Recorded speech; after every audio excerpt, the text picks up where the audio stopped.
In cities all over the world, there's a hustle that's being done from street corner to street corner called three-card Monte. The concept is very simple. A king is shown, another king is shown, and they show the spectator the ace. Their job is to keep track of the ace. So simple. And yet, when the money is played, and we have to keep track of the ace, we find it's not where you think it is. Just like in three-card Monte, where the hustler is trying to get you to believe something that isn't true, so too with the shady jewelers. In my last video, I gave you tips on how to spot a shady jeweler. In this video, we're going to go further and deeper on 3 ways to spot the shadier jewelers.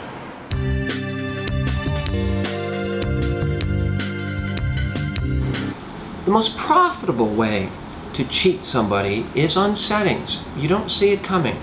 You walk in, maybe the earrings are already made up, maybe the ring is already made up, the necklace is already made up, you need a quick gift, and so you walk into the store and you look at it, and the question is, how do you really know? Is this piece of jewelry I'm holding well made or not? Let's go over the different ways that you'll be able to tell. Way number 1. Quite honestly, everybody knows when something feels light in their hand. Let me ask you this question. What does cotton candy, a donut, and a smoothie all have in common? Someone told me previously, sugar, Fred. Well, besides sugar, actually they're all whipped with air. And that's one of the things you want to make sure. Jewelry that's well made typically has a little bit of weight to it. If you're picking it up and you're holding on to it and it's very lightweight, or if you examine the piece of jewelry and you notice there's a lot of cutaways. They've cut a lot of patterns in it, quote for design. If you flip the ring underneath and you notice, wait a second, it's carved out all underneath the ring instead of having a solid back underneath, something's up. So, well-made jewelry has structure, has some strength to it, whereas the cheaper made pieces of jewelry, those pieces of jewelry, they're going to be lightweight. They're going to be more like Swiss cheese. The second thing that you want to take a look for is the idea of the setting itself. This may be hard for you to see. Sometimes you might have to use a loupe or a magnifying glass to see it. But if you look really closely at a particular ring, what you might notice is that there's little tiny divots, little pits that are on the inside or the outside of the ring that look like little tiny dots. That's caused some porosity. Back to the example of the idea that they're making the ring, but in this case, not just doing cutaways, but they're actually whipping air inside of the ring. So you pick up the wedding band and go, gosh, it looks like a nice big piece, when in reality, like a donut, like cotton candy, it's actually filled with pockets of little tiny air. The ring or the piece of jewelry is not vacuum poured and vacuum pressed, which means we pulled the air out of the particular piece. The other thing that is extremely common right now is the use of TLBs and peppering. Now I know this doesn't make any sense to you, but TLBs stand for top light browns, which means what a lot of jewelers are doing, especially since rose gold is very popular now, is they're taking diamonds that are brownish in color and mounting them within the settings so that when you take a look at them, to your eyes in a well-lit environment, they look good. When the reality is these goods aren't that fantastic. Peppering is the process by which, this sounds horrible, but it's happening, where they'll actually take a certain amount of real diamonds and cut them with synthetic man-made diamonds, figuring you're never going to go out there and check all of the little tiny diamonds that are in the ring. When the reality is it may be a 70-30 cut, 70% natural diamonds and 30% that are treated stones. So, what are the things to keep in mind here? 1, when I pick up the piece of jewelry, does it feel lightweight? Does it have a lot of cutaways? Does it have a hollow undercarriage? When I loupe the particular piece of jewelry, I look under magnification. Do I see what looks like scarring or little tiny pits that are on the outside of it that looks like granular, almost like sandpaper marks? That's a hint that inside it may have pockets of air and it's a very porous ring. And the third is, we want to make sure that the diamonds don't have peppering or that are TLBs. So the thing that you'd be using here is, are my diamonds matched and calibrated? This is very critical. So this is the first thing, how to identify a good piece of jewelry that's well made from one that's not. The second way to spot a shadier jeweler is by being able to identify the dreaded sticker reader. And what I mean by that is the idea that you walk into the jewelry store and go, oh, that's a beautiful piece of jewelry. How much is it? Well, I don't know, let me see. And they read this little sticker. What quality is? Well, let me see what it says on the tag. Well, wait a second. Pretty straightforward. This is hundreds or thousands of dollars that you're about to spend on a piece of jewelry. The person you buy from should be an experienced gemologist.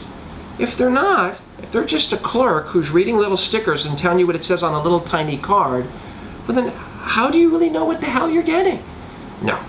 From my standpoint is you have to identify if the person who's selling you the piece of jewelry knows what they're talking about or not. If not, you need to get the heck out of there. Okay, so what are some good power questions that you can ask to find out if they know what they're doing? Well, very straightforward. Ask them, okay, do your diamonds sparkle? Do they sparkle a lot? Are your diamonds the sparkliest diamonds? This is kind of a trick question. Everybody is going to say, oh, our diamonds are the most sparkly diamonds in the whole world. Fine. That's wonderful. I know that there is actually a formula to determine if a diamond sparkles. Can you please tell me what the formula is? Now, they just finished telling you that their diamond is the most sparkly diamond in the world. If they can't tell you how sparkle is derived and what's the formula to determine how well the diamond sparkles, then, hey, I call BS on this. So that's not necessarily wonderful. And by the way, if you want to know the formula, go to How to Buy a Diamond book, and you can read the formula inside the book. But there are other questions you can ask. One of the key things that drives how well a diamond looks and sparkles is how well proportioned it is. There are 4 different classes of cut of diamond. 1 and 2 are well-proportioned stones. 3 and 4 are poorly proportioned stones. So very simply, what class of cut is my diamond? And then if they happen to answer, well, this is a class 1 or class 2 or whatever, then say fine. Specifically tell me, what are the crown angles? What are the pavilion angles? What's the crown height? What's the table percentage? Which is all the deeper knowledge that would prove that their diamond is the class that they say it is. Also information in the How to Buy a Diamond book. And so if they're like, I don't know, well, once again, that's an issue that maybe we're dealing with someone who doesn't know what they're necessarily talking about. This is another good question. And this is something you may not even know what this question means. Is the diamond fluorescent or not fluorescent? That's a diamond's reaction to ultraviolet light. Turns out that if diamonds are hit by UV light, a lot of them look milky, cloudy, and flat, especially in sunlight. So it's not enough just to ask, is the diamond fluorescent or not? Be specific, because they can read that from their little ticket, from their card, from the paper. Oh, it says here the diamond has no fluorescence. Okay, can you please explain to me what fluorescence is? Let's see if they can explain it. If they can't, then what good are they to you? If diamonds that are fluorescent are 20% less and they don't even know what it is, once again, this is critical. You've walked into this jeweler. If the jeweler hasn't spent the time to educate their people to know what they're selling, I think this is a big giant red flag. But mostly what I would say is if you start asking questions, in-depth questions, and you see them start to sidestep, well, that's not important. You don't need to worry about that. You just focus on this. If they're sidestepping your questions, hey, then, something's up here. You need to get the heck out of there and run for the door. Ooh, I love to dance a little sidestep. Now they see me, now they don't have come and gone. And ooh, I love to sweep around the white step, cut a little swath and lead the people on. Ooh, I love to dance a little sidestep. Ooh, I love to sweep around the white step.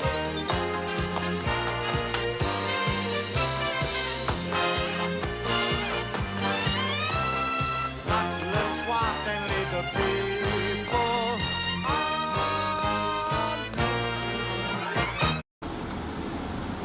The third way that these dishonest, shadier jewelers are taking your hard-earned money. They're literally taking it to a new low. It wasn't enough that they were taking low-quality diamonds, saying they were better quality diamonds, putting documents with stones that says they're wonderful when they're not wonderful, hollowed out undercarriages. Oh no, that wasn't making them enough money. They had to take it to another deeper, horrible, evil level. And what was that? Well, according to the Wall Street Journal, they caught companies that were literally taking waste rock, that's their words, basically industrial grade diamonds that had really no inherent value in the jewelry industry, and repackaging it in such a way that you believed it was a wonderful, fantastic diamond. So they would take this crap, they put a nice little marketing campaign, a beautiful bow, run lots of commercials, these big chains, and if you heard it enough, you went, well, geez, I guess, who knew? Brown diamonds? Chocolate diamonds? I guess they're wonderful. No, they're not. Chocolate diamonds have no value. These dingy yellow colored stones that they're calling champagne diamonds, no value. These diamonds that, wow, look, I can now buy a diamond in any color of the rainbow. Woo, Skittles, yay! No, no. They're irradiating stones. They're taking crap and they're selling it to you. This is no good. So, how do you fight this? A well-educated customer is a super customer. By going in there, you can catch them on this BS and take the lid, blow the lid off their little gift that they're trying to get you to take home. And when that lid comes off, you can distinguish the good stuff from the crappy stuff. This is poopy here. They want you to take poopy home. They want you to give to your loved one this Christmas a nice little poopy. No, don't do it. Educate yourself. Be knowledgeable. Don't let them treat you like crap. This is Fred Quire, the Diamond Guy. Talk to you next time.